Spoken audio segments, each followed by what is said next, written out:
Hello everyone. welcome to this video, to this live video. We are on day 6 now of our fast, and let me just raise this up a little, there we go. We're on day 6. So I thought it'd be really fun to jump on here with everyone, as we are doing, of course, each day. I'm going to do a little video with you, so if you're here and you want to ask questions, please do so. If you are on the replay, so if you're watching this on YouTube today, or if you're watching this after whatever time it is, I have no idea, then you know, you're going to be on the replay. So let's see if we can get the lighting right. That's a bit better, isn't it? Let's do that. Okay. So we are on the last day that we're going to have water. Whew. I wonder if any of you are joining in. I wonder if any of you are actually juicing or fasting or doing anything like that. I love these types of experiences. I love these experiences because we get to know the body in a different way. We get to know our mind in a different way. We get to know our emotions in a more intimate way. And there are lots of things that do arise, right, when we do a fast. Now, normally, if you've seen me do these videos before, normally it's because I'm doing a breatharian weekend, right? Normally I'm doing a breatharian initiation, a breatharian weekend, a retreat where I am going to be without food and water for 3.5, 4 days, and then I'm preparing my body. And usually, in all honesty, for me, I do it over a shorter period of time. I don't do 6 days, which is what I've done now, where I had 3 days of juice and then 3 days of water, and I'm going to be going into 3 days of solar. Now, you can't see out the window behind me, but it's really overcast. So one of the questions that I get asked is, what if it's not sunny outside? What if you're doing this in winter or somewhere where, you know, there's not much sun? Well, so the sun is inside you. Prana is inside you. Everything is around you. You know, everything around you is within you. It can be cultivated. That's the whole point. That's the whole point of doing things like movement. Like the body is, it's like a nuclear plant actually in the body. You know, you can create all this energy. Now, the more the body moves and rests when it needs to and does all these things, the better, you know? So it's really interesting because normally, like the last time I did this over the solstice, I was preparing for, or I did the video specifically over the dry fast, which I'll still do over the next 3 days. But I did the video over the dry fast, and there was lots of questions about my preparation. I showed you I was juicing, I was doing this and the other, and clearing my body out. But I've never really done it for 6 days, and it's funny because I actually find it a little bit more challenging to have a longer amount of time on liquids. I find that more challenging personally. And the reason I think I find it more challenging is because when you're drinking something, you're still consuming it. So the mouth is telling the stomach something's about to arrive. You know, all the cravings start to kick in. The beautiful beings inside the body that live within us, you know, the parasites, the bacteria, all that stuff that's in our gut and in our body get excited. They're going, oh, she's going to eat something maybe. And no, I'm just going to drink it. So I actually find it a little bit interesting because sometimes you can have like more cravings arrive if you're drinking. And in comparison to just being on a dry fast. Because when you're on a dry fast, after you've gone past the cravings, you're good. You're really good. You don't feel that, or I don't anyway. You might if you have a different experience. But yeah, so it's just really interesting.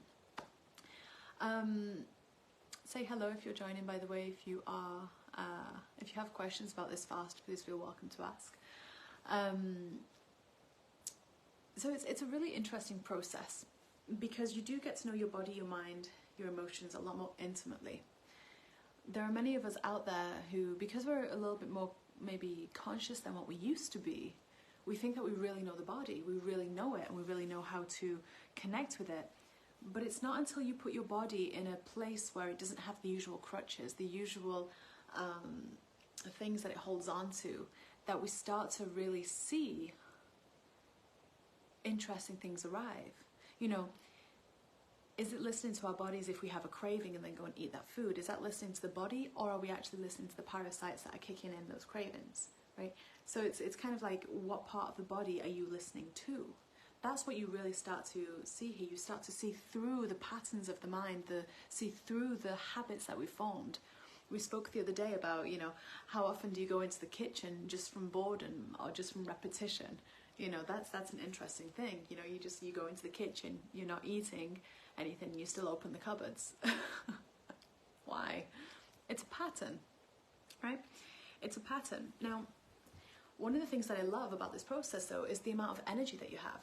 You know, I said at the very beginning, you have to be doing the practices, right? Especially if you're going to do what I'm doing afterwards, which once again, I'm not recommending anyone to join in with that. If you're going to do a long dry fast, you need to be in a space where you've got people around you holding that space. So I'm sharing my experience just so that you can find inspiration really from it, because I get asked so many questions about this in and around other times. So the body has to move. You have to have the practices in place where you are really able to master the mind. So you need to be doing meditation. You need to be observing, self-observation, right? You need to be doing different pranayamas, right? You need to find time, create space in your day to have those moments, you know? You have to find space in the day to move your body, to generate the energy. You have to. A lot of us feel lethargy and feel like, you know, we don't want to do that movement. And it's not because we can't. It's because we're not used to it. It's because there's energy that is stagnant that needs to move and release, right? So like it's funny because a lot of times when I do these processes, like the first day or two, you know, I'll be yawning, I'll be moving my body, and because I'm not having as much food, I'll be yawning my way through it because that energy is moving, right? The chi is moving. But I mean, even still today, I went to my martial arts class, and you know, and it was sweaty. It was a lot of energy. It was a lot of power. It was a lot of you know, movement. It was very focused, and I did that on water, right? This is about breaking down all the beliefs, all the things that we kind of have stored within us. These processes really help break down all those illusions that we don't even see as illusions. All these things that we believe as truths that are false truths. But what is a false truth? How do we know? We don't know until we start to have these moments where we put ourselves in a place of challenge, really. Because you're contesting against the primal desire of the body. And you kind of got to do that. You got to do that. You got to go past the primal desires of the body if you want to find more alignments and more awakening within yourself, right? Within your consciousness. If you're not moving the body, if you're not dancing, if you're not embodying joy, you're going to struggle doing these practices. Especially if you ever do longer dry feasts, you know, or pranic feasts as we call it. So it's interesting because, you know, I'm on day 6 and still I need to go to the loo. You know, still my body is releasing things, and that might be a bit of a like, oh, why is she talking about that? But it's important to know, because all the food that we eat is stored for such a long time within us. It doesn't just flow through us. Our body holds onto it, and if it holds onto food that's rotten, you know, in our gut, can you imagine the energy that's putting back into the body, what that does to the mind, right? And so it's incredible to actually clear through the body and really release those things, and it shows, right? It shows emotionally and mentally as well, because there is a space of being so grounded and so kind of anchored in your frequency, in your body, in your being through a practice like this, because you're honoring the body. This isn't about starving yourself. This is not about depriving yourself. This is about remembering that prana, that nourishment comes in so many forms. As my dear friend Jerome says, it's like you can have a laughter lunch and that will fill you up. You know, you can have a laughter lunch, you know, and I'm not taking guests on the video, thank you for asking. You can have a laughter lunch, you know, socializing with your friends, that is nourishment. You know, singing, dancing, working out, actually doing a disciplined sport as well. You know, these are all incredible things that nourish the body. And once again, the body needs to move, it also needs to rest. So listening to the flow of the energy where it's at, right? And if you genuinely need that rest, then rest. I really am curious to see how the next 3 days will go for me. I have a workshop tomorrow night, so I'm working in the evening. I'm out a lot of the day on Saturday, and on Sunday I have my Kung Fu class, which is 2.5 hours, right? So it's pretty intense. So I'm curious as to how my energy will be, because sometimes when I do pranic feasts, so when I do breatharian weekends, sometimes the amount of energy that I have is so much that I actually don't need the sleep. Because we're also doing those practices such as the meditation, such as the stillness of mind and the body and the soul, and really bringing them all in and doing the pranayamas and things like that. And the amount of energy that you have because you're being still when you need to be still, it means that you don't actually need as much sleep. So I'm curious to see if I will experience that again this weekend with it being an eclipse. Because last night I slept a lot. But last night I did also have a quantum healing session, so there was a lot that came up. But it's really interesting. What else can we talk about today here? Thank you for everyone joining and asking questions if you have questions about it.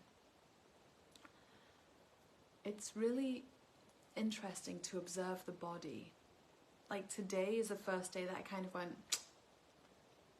I really kind of like, not that I miss food, but I'm like, I could really eat like a beautifully flavored food dish, you know. I'm like, oh, I could so eat that. You know, my mind knows what it tastes like. My tongue can taste it. You know, as I do that, I was like, oh, I could really like a Thai green curry. Oh, that sounds delicious. I could really eat that right now. My body wouldn't receive it well, but the flavors, and this is the thing that the mind will do. The mind will kind of play those games to kind of trick you back into eating. But it's funny because when you go through a fast, you have to refeed properly as well. I get asked a lot about salts and electrolytes, and it's interesting because there is a lot of kind of research about how we need the salts to be hydrated, right? But at the same time, there's a lot of research that says you're going to die in 3 days if you don't drink anything, you know? So it's not all really, you know, it's only research, and it's only valid for the truth that we seek, because that's what it actually is, right? So it's quite interesting, really, to me, because my friends who are breatharians, they don't do salt. They have salt-less diets, and they are very hydrated people. So it's kind of like, we know what we know within the confines of our mind, and if we're not doing what we need to do to expand the confines of our mind, then we'll live in that box for a long time.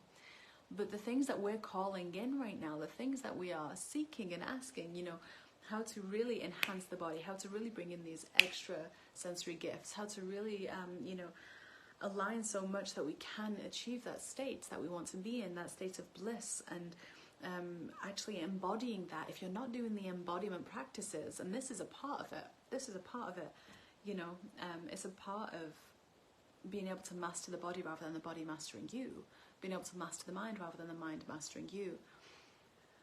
It's interesting because, you know, when I decided on a whim that I was going to do 9 days of varying levels of fasting, or feasting as I called it in video number 1, when I made that decision, it was kind of done on a whim, because I just really felt like I had a lot of emotion come up. And I know that emotion doesn't just arrive out of nowhere. Emotion is stored. Emotion is the food that we eat that encourages emotion, because we're eating a consciousness, you know, even if it's a vegetable, it doesn't matter what it is, vegetable or not, fruit or not, it's a consciousness that's connecting with our body. It's something external to us coming inside. And when I had a lot of emotion come up on this one particular day, and I was like, I need to be able to understand this. I want to be able to understand it and clear it and heal it. I'm not going to be able to do that if my body is full and focused on doing all these other things. My body just needs a break. My body needs a holiday. The irony is that, you know, you actually have this holiday and it really feels enlivening. It feels like extra life. It feels like extra life within you.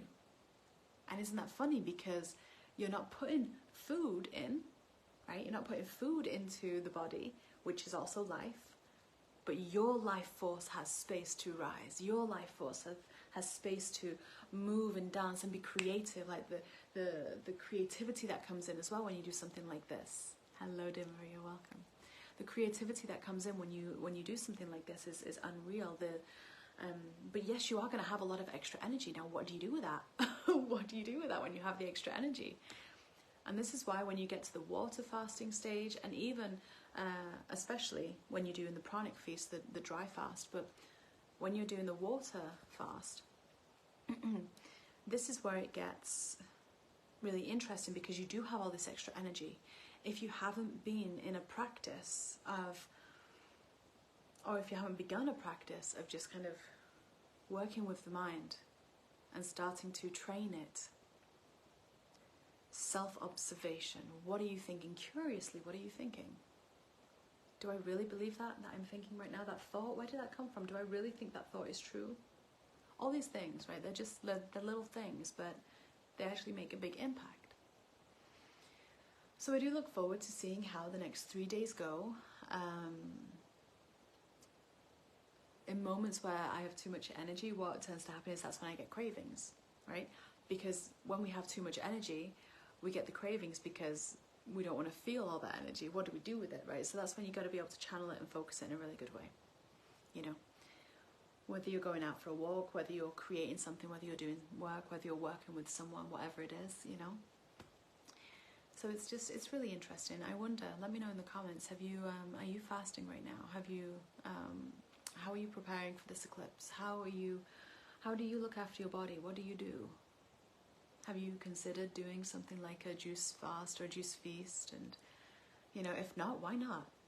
You know, this is the interesting kind of, you know, this is the paradox, isn't it? Is that we want, in this lifetime, we want to embody the love, the truth, the bliss, the joy, the happiness, and welcome in all that there is, you know, all that there is and that's for us, and be of service and things like that. But at the same time, we have to, in order to do that, we have to be able to master the vehicle we're in and train it and become such akin to it that, you know, almost recognizing that even if we are in the role of service already, that we don't actually really know our bodies all that well.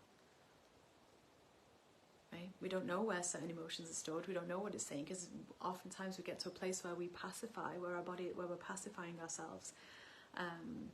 You know, so until you take the lid off that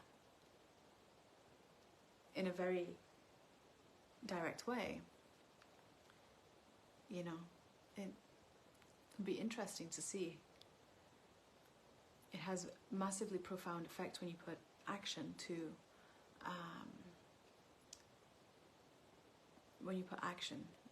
it, because we're in physical form. If we weren't in physical form, we wouldn't need to do the physical work as well. But, you know, there's a physical aspect, right? So I do really look forward to the next 3 days. I wonder how they will go and how they'll feel. I'll look for any questions about this process and answer them the next day if I can. Someone did ask about medication. Now, I'm not really the person to advise on this, because that's got to be your own. That's got to be your own kind of. You've got to have conviction in every choice that you make, and you've got to own every choice that you make. But someone asked whether they could do a juice fast or a water fast whilst on medication, and the medication that was asked about was for the thyroid being too slow. Now, the irony is that the thyroid gets slow when the metabolism isn't really working, right? You know, whatever's going into our body anyway isn't really working. It's not serving us, right? It's poisoning us more than anything. Food can be a poison or it can be a medicine. Depends how we're working with it. Depends why we're eating it, why we're consuming it. If we're consuming it to mask an emotion, if we're consuming it out of boredom, it's gonna, you know, fall into the poison rather than serving us aspect. Once again, food is not an enemy. It's a beautiful thing. One of the tomorrow we'll start going into like kind of some of the affirmations and things that you tell yourself to remind, to re-imprint in your mind some of the strengths that you need, such as food is for pleasure, right? That's really why we eat food. Food is for pleasure. Food is for pleasure, not for sustenance, you know, for example. And it's good to be able to have ways to talk yourself through it, but when we're looking at, I mean, you fast every night, right? You dry fast every night. When you go to bed and you're not eating or drinking anything, you're asleep, you dry fast every night and you're good, you're okay. You actually wake up usually feeling good, right? And then some people intermittent fast, right? And that's also really good. But even, you know, if you're on medication, you go to bed, you're not having anything while you're asleep. So I would start slow if that was you. Like, I would start slow, but once again, I'm not the person to advise that, because I'm not going to take accountability for the choices that you make. That's for you to take. So look for someone who's going to be able to give you an answer that is supportive rather than limiting. Because if you're looking at the current healthcare system, it's not really a healthcare system, it's a sick care system, then they're going to give you a response that will fit the parameters of their beliefs. If you are open to learning new beliefs, then start to look for people who also maybe are doctors, you know, naturopathic doctors. Look for people who can speak to the health of the body and to increase and release the blocks within the body that are causing those organs or glands to need support, need external support. The body heals itself every single day. When you fast, it heals itself. That's why sleep is so good. It's not that you go unconscious, it's because you're resting, you're fasting, right? So anyway, that's enough rambling for today, I think. Thank you everyone for joining. I love how many people are joining on here right now. And I send you all so much love, and I'll see you tomorrow for day 7.